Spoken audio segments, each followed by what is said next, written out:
चाय और मोहब्बत भाग 1। शाम की हवा में एक अजीब सी ठंडक घुली थी।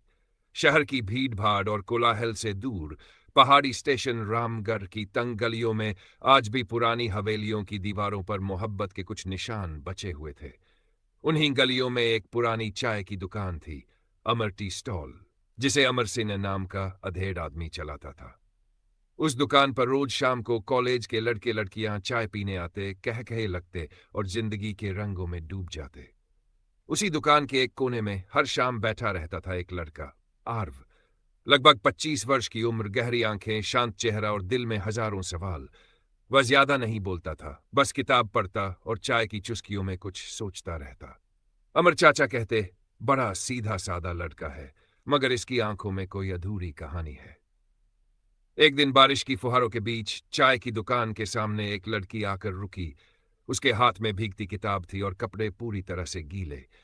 उसके चेहरे पर परेशानी थी, मगर आंखों में एक अलग सी चमक। अमर चाचा ने जल्दी से तौलिया थमाया। बिटिया, भीग गई हो, बैठ जाओ। वह लड़की मुस्कराई और सामने वाली मेज पर बैठ गई। आर्व उस वक्त अपनी किताब में खोया हुआ था। लड़की ने उसके पास बैठते हुए पूछा, क्या आप ये सीट खाली कर सकते हैं? आर्व ने बिना देखे सिर हिलाया और एक तरफ सरक गया। चाय आई। कुछ पल खामोशी में बीते। लड़की ने फिर पूछा, आप बहुत पढ़ते हैं क्या? इस बार आर्व ने उसकी ओर देखा, पहली बार। उसकी आंखों में वही सवाल थे जो खुद उसके अपने दिल में थे। लड़की का नाम अन्वी था। भोपाल से आई एक चित्रकला की छात्रा जो रामगढ़ के एक कला महाविद्यालय में एडमिशन लेने आई थी। उनकी पहली बातचीत सामान्य रही, मगर उसी में कुछ ऐसा था जो उन्हें बांध गया। अगले दिन अन्वी फिर उसी चाय की दुकान पर आई। आर्व वही बैठा था, मगर इस बार वह थोड़ा मुस्कराया। कुछ बातों के बाद दोनों ने अपने अपने पसंदीदा लेखक शेयर किए। आर्व को प्रेमचंद पसंद थे तो अन्वी को अमृता प्रीतम। हर शाम अब उनकी मुलाकात होती। चाय, किताबें, बारिश और दिल की बातें। अन्वी जिंदगी में रंग भरती थी, जबकि आर्व उन रंगों को देखता था मगर उनके करीब नहीं जाता था। एक दिन अन्वी ने पूछा, तुम इतने शांत क्यों हो आर्व, जैसे कोई जख्म छुपा हो? आर्व ने नजरें चुराते हुए कहा, हर इंसान की एक कहानी होती है जो शब्दों में नहीं कही जाती। एक शाम बारिश कुछ ज्यादा ही तेज हो गई थी। दुकान के सारे लोग जा चुके थे, मगर आर्व और अन्वी अब भी वहीं थे। अमर चाचा ने शटर थोड़ा नीचे किया और कहा, बच्चों, तुम लोग आराम से बैठो, मैं अंदर चूल्हे पर कुछ पका लेता हूं। अन्वी ने चाय का घूंट लिया और आर्व की आंखों में देखते हुए बोली, तुम कुछ छुपा रहे हो मुझसे। जब भी मैं तुम्हारे करीब आती हूं तुम दीवारें खड़ी कर देते हो।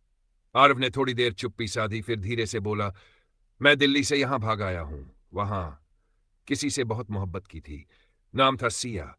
मेरी क्लासमेट थी, मेरी सबसे अच्छी दोस्त और फिर मेरी मंगेतर भी।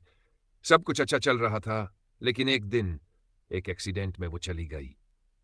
अन्वी चुप रही, उसके चेहरे से गंभीरता टपक रही थी। आर्व ने कहना जारी रखा, उस दिन के बाद से मेरा विश्वास टूट गया। मोहब्बत से, किस्मत से और खुद से भी। मुझे लगा कि जहां भी प्यार होगा वहां बिछड़ना भी होगा। इसलिए भाग आया इस छोटे से शहर में, किताबों की दुनिया में खो जाने के लिए। कुछ पल खामोशी के गुजरे। फिर अन्वी ने उसका हाथ पकड़ते हुए कहा, तुमने बहुत कुछ खोया है, मैं समझती हूं, लेकिन तुम फिर से जी सकते हो अगर तुम चाहो। मैं जब तक यहां हूं तुम्हारे साथ रहना चाहती हूं, बिना कोई वादा किए, बस एक दोस्त की तरह। आर्व की आंखों से पहली बार आंसू गिरे, मगर उसमें एक सुकून था।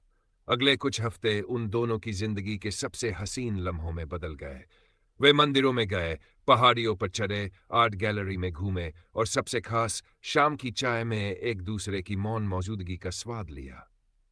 एक शाम अन्वी ने कहा, मुझे भोपाल लौटना है, एडमिशन का रिजल्ट आ गया है, मगर मैं चाहती हूं कि तुम मेरे साथ चलो। वहां भी चाय मिलेगी, किताबें होंगी और एक दोस्त जो हर शाम तुम्हारा इंतजार करेगी। आर्व के लिए यह एक परीक्षा थी। उसकी आत्मा अब भी सिया के साथ बंधी थी, मगर दिल धीरे धीरे अन्वी की तरफ खिंचने लगा था। उसने 2 दिन का समय मांगा। इन 2 दिनों में वह पुरानी हवेली गया जहां सिया और वह अक्सर मिलते थे। वहां जाकर उसने पहली बार खुले दिल से रोया। दीवारों से लिपटकर कहा, माफ करना सिया, मैं तुम्हें भी भूल नहीं सकता, मगर मैं अब जिंदा रहना चाहता हूं। वापस आकर उसने अन्वी को गले लगा लिया और कहा, मैं चलूंगा तुम्हारे साथ एक नई शुरुआत के लिए।